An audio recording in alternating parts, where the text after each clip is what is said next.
Hello mga kanoji, welcome back sa aking Facebook page at YouTube channel. Alright, so today's video ay pag-uusapan natin naging experience ko dito sa Rusi RFI 175. Yan. So yun, share ko sa inyo yung naging experience ko dito sa Rusi RFI. Yan. Okay, so kung sa mga bago natin talakayin itong naging experience ko dito sa Rusi RFI, maraming salamat sa inyong suporta sa patuloy panonood sa aking Facebook page at YouTube channel. Alright, so sa mga bago rito, welcome po. At inyong likod, si Noji Moto po, nagko-content tungkol sa mga moto pictures, nagmo-montage din ako at mga moto pictures at iba pang mga vlogs na tungkol sa mga motor. Okay, so dumako tayo sa topic natin tungkol sa naging experience ko dito sa Rusi RFI. Alright, so naging experience ko dito ay nung una ay nung pandemic. Nung pandemic ko siya una nakita, nung nilabas na Rusi. At yun, medyo nagandaan ako sa itsura yung nilabas nila, yung version 1 na Rusi RFI. Pero nung mga time na yun na hindi pa ako na hindi ko pa afford na makakuha ng scooter. Siyempre wala pa tayong kita sa YouTube. Kaya pinagtsatsagaan ko na lang yung dati ko motor na until na yan, ganda doon pa naka-project pa ngayon yung motor ko na Honda Wave Alpha CX 110. Soon mako-content natin yun, yung aking lumang motor pero under project pa. Alright, so yun nung time na yun na nasira yung luma kong motor dahil natuyuan ng dangis kaya nasira yung makina. So nagdesisyon na lang ako na kumuha na ako ng bagong motor. Kaso medyo tight pa yung budget ko, so yun ang ginawa ko, yung Rusi. So kumuha ako ng Rusi na RFI na motor. Yun, medyo nagandaan ako sa itsura kasi yung itsura niya kasi similar sa Ducati V4S, yung naka-headlight niya. As tignan tsaka maangas talaga yung itsura niya. Tapos kung pag sumampa ka dun sa RFI, para ka naka ADB 150 o kaya ADB 160. Yan, pag sumampa ka parang naka ADB. Tapos kung titignan mo sa malayuan, pagkakamala mo na ang NMAX. Kasi dami na rito na nagugulat dito sa motor na ito Minsan tinatanong nila, anong motor yan? Ano to? NMAX ba yan? NMAX ba yan? Ganyan. Sabi ko, hindi po, ano po ito? Rusi. Nagugulat sila, Rusi. Sabi ko, wow, Rusi pala yan. Yan, mga ganyan. Yan, so yun, kukwento ko sa inyo yung naging experience ko dito sa motor na ito. Alright. So nung mga 2 months or 3 months ko na paggamit dito sa Rusi na ito, medyo okay naman siya.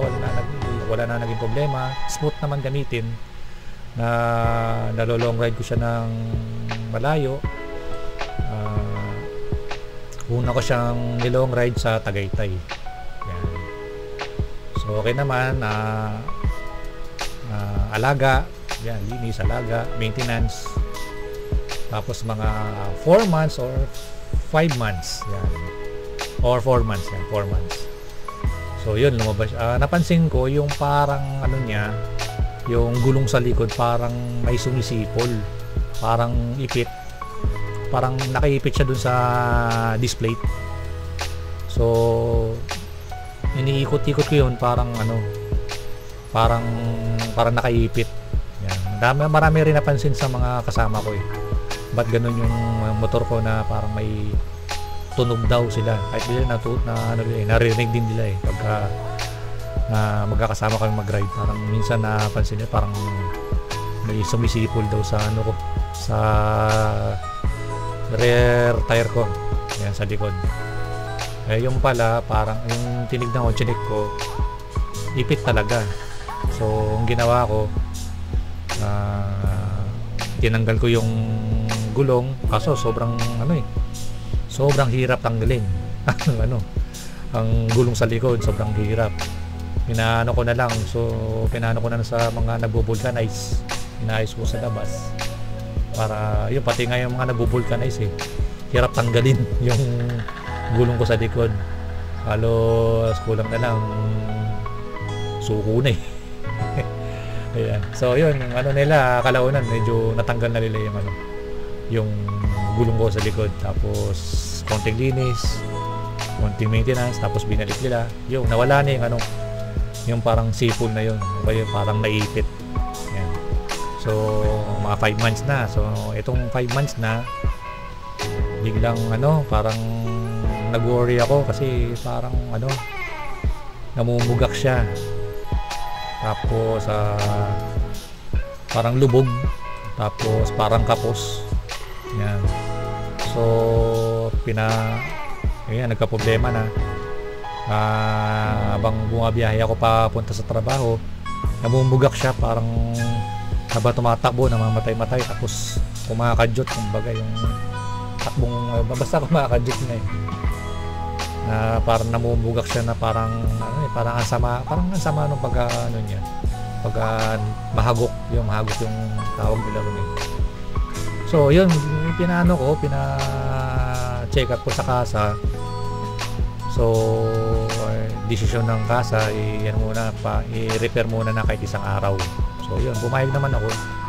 Under warranty pa naman yung motor kasi 1 year warranty yan So pasok pa sa warranty. So dinala nila, bigyan ako ng isang araw para mapayos nila.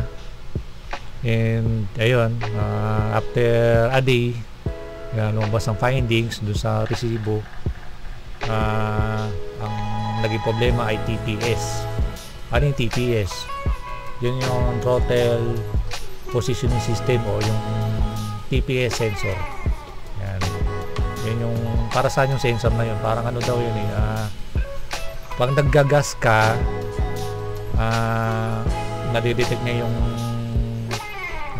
takbo ng gasolina, i-relay niya doon sa ECU. Yun, basta yung siya nagsisignal kung gaano kalaki yung nilalabas ng gas o gaano kaliit, para ni ECU na sisignal niya na para maglabas ka pa ng gas. Yan, ganun ba? Ganun yung gamit ng TPS. Ganun yung trabaho niya. Yan. So okay na, medyo smooth na uli. Mga after 1 month, bumalik naman yung hagok, namumugak na naman siya.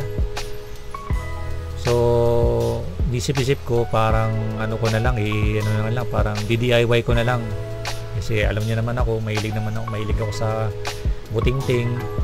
Ayan, tingin-tingin sa YouTube kung ano yung mga solusyon, sa mga GC kung ano yung mga nag-experience sila, nagsishare naman kami dun sa mga GC kung ano yung mga sinishare nila, kung ano nag-experience, kung ano yung naging remedyo, etc. Okay mga kanoji, so yun, siyempre nag-DIY tayo, medyo may alam tayo konti sa makina, or hindi naman in general, may alam tayo konti sa makina, yung mga basic lang.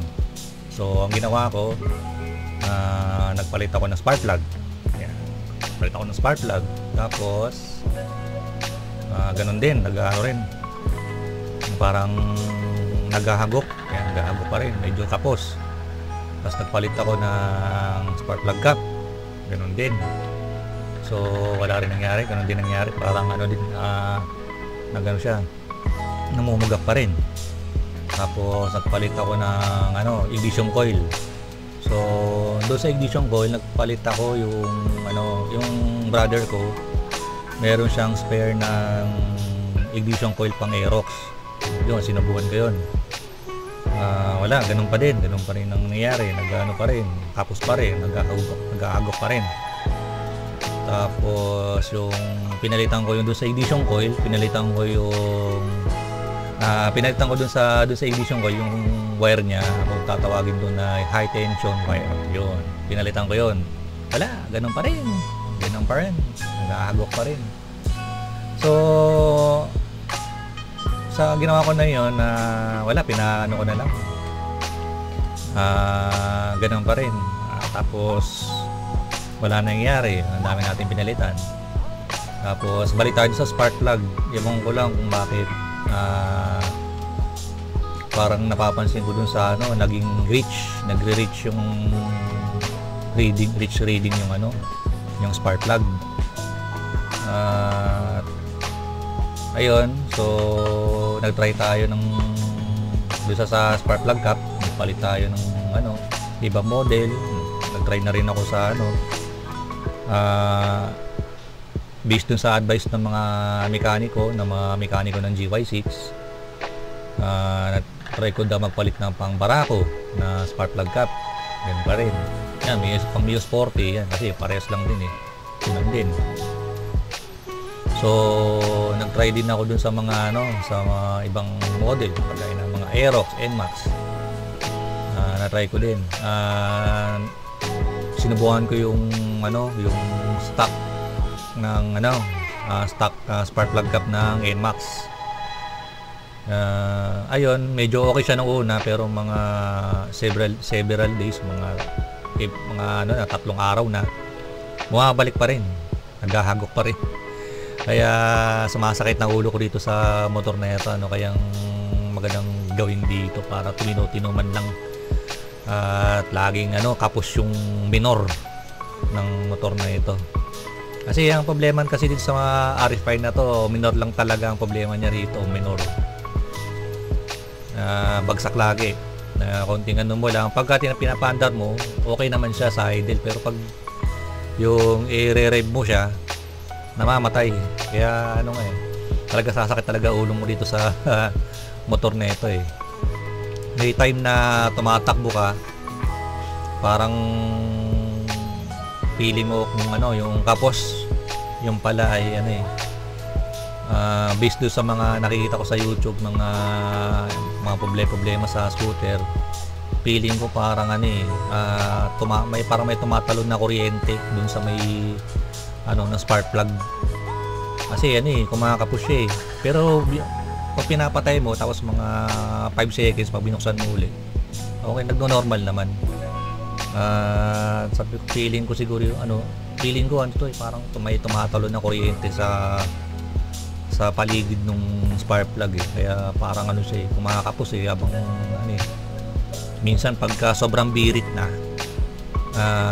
kumakapos siya, parang naglo-loss power pagka nasa, let's say, nasa 8,000 RPM hanggang 10. Yan, hanggang 10. Siya, kumakapos talaga yung yung power niya, yung RPM niya, talaga kumakapos talaga. Kaya mapapakamot na lang talaga So yun, mga na rin sunod-sunod na yung mga naging problema Pagkatapos ng TPS, ang sunod naging problema niya yung O2 sensor o yung oxygen sensor.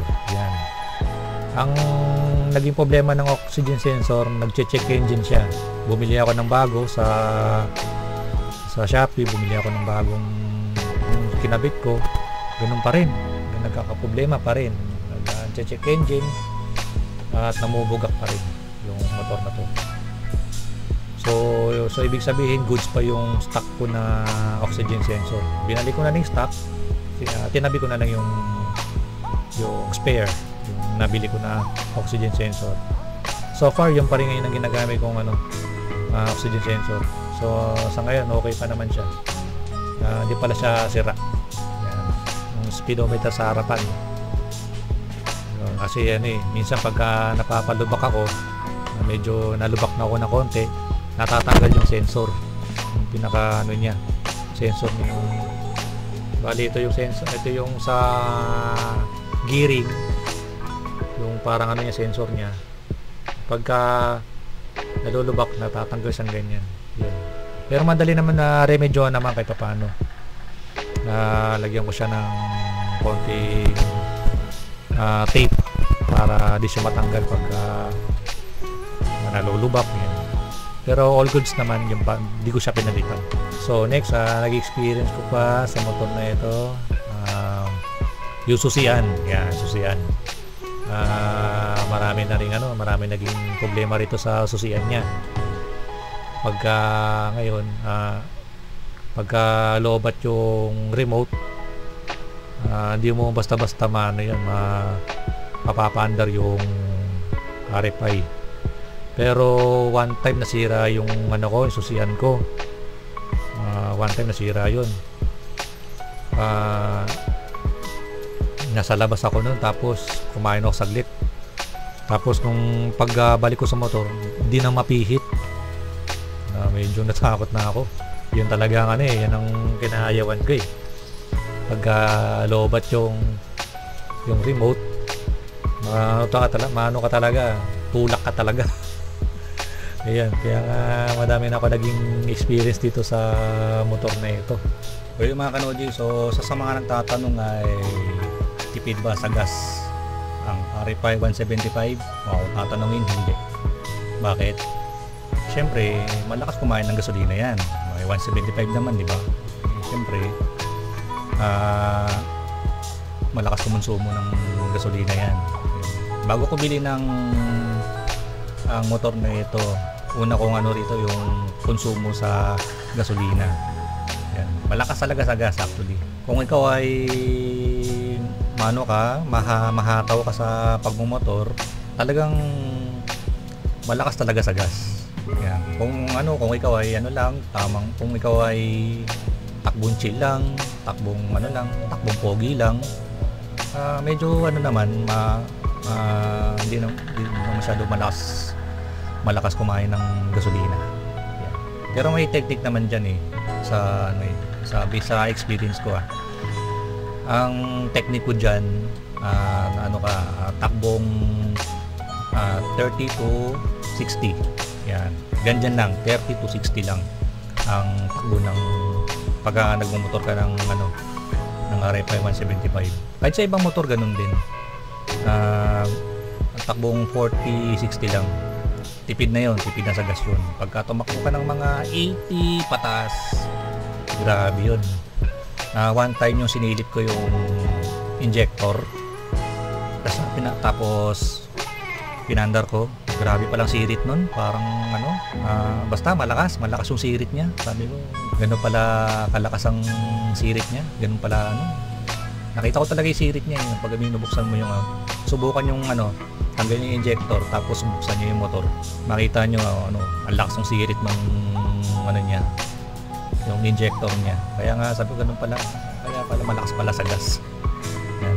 Lalo pa kaya pag mga 80 pataas, mga takbo mo, malakas, sobra, parang spray lang parang spray, lakas. Basta di ko ma-explain, basta malakas yung buga ng injector. Tsaka din sa mga CVT, yan, sa CVT doon tayo sa panggilid, yan, okay naman, so far okay naman. Yung gamit ko ngayon ay aftermarket na, so wala naman tayo naging problema sa CVT, maliban lang dun sa belt, dun sa CVT belt. Gamit kong CVT belt ngayon ay Mio Sporty 5TL na doon sa stock, kasi maraming peke ngayon na stock na bando tsaka yung power link.